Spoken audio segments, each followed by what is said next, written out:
और एक चीज और भाषा के नाम पे कि मैं समर्पित कर रहा हूं साहू पटोले जी को ही आज के दिन, कि मातृभाषा हो, राष्ट्रभाषा हो या विदेशी भाषा, आजकल बहुत कंट्रोवर्सी चलती है, पॉलिटिकल कंट्रोवर्सी बहुत है कि साहब ये भाषा पढ़ानी चाहिए, ये भाषा बंद कर देनी चाहिए, हमारी भाषा ये है, हम सिर्फ बंगाली में बात करेंगे या पंजाबी में बात करेंगे या मराठी में बात करेंगे या भोजपुरी में बात करेंगे। ये बहुत चलती है, लेकिन इतना मानना चाहिए कि हम लोगों ने सीखा, इसका मैं प्रचार प्रसार अवश्य करता हूँ और आपको समर्पित कर रहा हूँ साहू पटोले जी कि मातृभाषा, राष्ट्रभाषा, मातृभाषा जो है वो संस्कार के लिए, राष्ट्रभाषा जो है व्यवहार के लिए और विदेशी भाषा व्यापार के लिए नितांत आवश्यक है। इनसे समझौता नहीं, ये बिल्कुल होना चाहिए। ये कि अंग्रेजी बंद कर देंगे, क्या विदेशी भाषा नहीं पढ़ोगे, हाँ बोला जाएगा, क्यों नहीं बोला जाएगा भाई? अगर हमारे बच्चों को, हमारे यूथ को, या अभी बोलूँ नहीं बोलूँ, बोलने में भी लगता है घबराहट, जेन ज़ी को अगर आगे जाना है तो जेन ज़ी के लिए ज़रूरी है कि जिस देश में जा रहा है, चाहे जहाँ जाना है, एक ऐसी कॉमन भाषा जरूर है, समझे, समझाए, बातचीत कर सके। उसी तरह से राष्ट्रभाषा व्यवहार के लिए और मातृभाषा संस्कार के लिए। मैं चाह रहा था आपके लिए, आपको समर्पित करता हुआ। नालंदा के बारे में विशेष बातें नहीं करूंगा अभी, कि इतनी बातें हो चुकी हैं, सबने कही हैं, अब मैं रिपीटेटिव नहीं होना चाहता हूं, लेकिन मैंने चंद शब्दों में कहा कि नालंदा ज्ञान भंडार, नालंदा ज्ञान की जननी, नालंदा आज पूरे विश्व में पुनर्जीवित ही नहीं बल्कि पुनः प्रज्वलित किया जा रहा है। ऐसे इन कामों के लिए जो संस्थाएं कर रही हैं, जो सरकार कर रही हैं, या जो लोग कर रहे हैं, जैसे गंगा कुमार जी हैं, इनके तमाम लोग हैं, अभय जी हैं, सब मिलकर कर रहे हैं, ये मैं समझता हूँ बहुत ही सराहनीय है, प्रशंसनीय है और अनुकरणीय है। ये होना चाहिए। आज के दिन मैं आप तमाम लोगों को आमंत्रित करता हूँ, वो गाने की पंक्ति याद करता हूँ, चलो बुलावा आया है, नालंदा के बारे में, चलो बुलावा आया, आइए नालंदा के ऊपर फोकस करें, नालंदा को पूछें, को विजिट करें। और आज के इस कार्यक्रम में जैसा कि देवेंद्र जी ने कहा, मैं मिसेज डी आलिया, जिनको मैंने लाइफलाइन कहा पूरे प्रोग्राम की, उनकी अनुमति से अब मैं घोषणा करता हूँ official website Nalanda literature festival का घोषणा करता हूँ।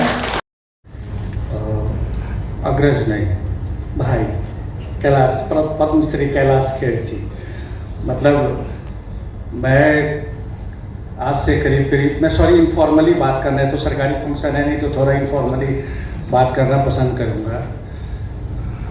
फिल्म जगत में या मुंबई के लोगों में आप यकीन करें, कैलाश जी के साथ मेरा 14-15 सालों का रिश्ता है। और जब भी मैं मुंबई आता हूँ, अगर कितने बार मैं इनके घर पे रहा हूँ, और हमेशा इन्होंने हमें अपने भाई की तरह प्यार दिया है। मैं आज मन से पुनः आपका कैलाश जी, आपको बहुत बहुत धन्यवाद देता हूँ। और फील नहीं होता है कि इस देश की इतनी महान हस्ती हमारे साथ बैठ के उठते हैं, खाते हैं, बात करते हैं। 15 सालों का रिश्ता है। बहुत सारे हम लोगों ने कैंसर कैंपेन में फ्री ऑफ कॉस्ट का, मतलब हमारे यहाँ परफॉर्मेंस किए हैं, 1 भी रुपये नहीं लिए कैंसर पेशेंट के लिए। आपका बहुत बहुत धन्यवाद कैलाश जी।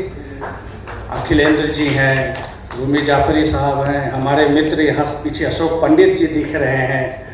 मैं जब बिहार सरकार में था तो हम लोगों ने बहुत सारे कार्यक्रम अशोक पंडित जी के साथ किया था। अजय ब्रह्मात्मा जी भी आ जाए हैं, थैंक यू। इस तरह के जितने भी लोग यहाँ, मैं एक एक करके, प्रदीप जी हैं, अभय सिन्हा जी हैं, तमाम जो हमारे मित्र हैं, मैं आप सभी का बहुत बहुत आभार प्रकट करता हूँ इस कार्यक्रम में आने के लिए।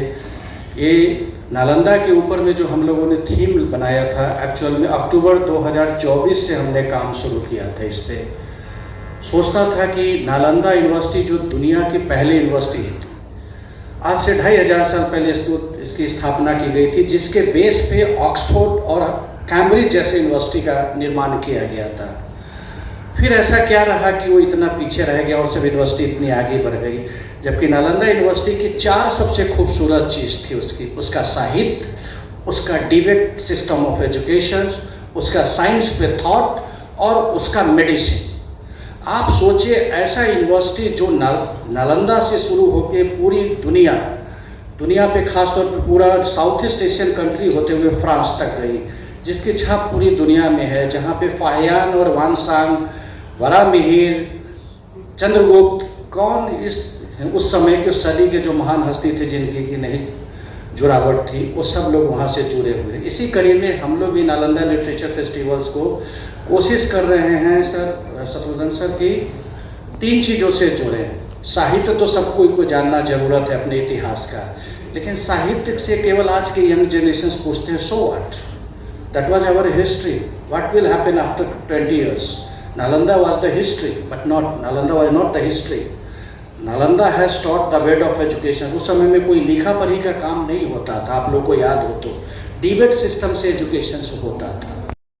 चारित्रिक विकास करता नालंदा, आध्यात्मिक ओज से ओत प्रोत पीढ़ियों का जन्मदाता नालंदा, आत्मिक विकास कर स्वस्थ समाज का निर्माण कराता नालंदा, भावी पीढ़ी के विकास में भरपूर योगदान देता नालंदा, अपने दिव्य संकल्प से भारतीय संस्कृति को परिलक्षित करता नालंदा, प्राचीन कुषाण वास्तुशैली के आधार पर निर्मित है विश्वविद्यालय भवन नालंदा, अनेक मठ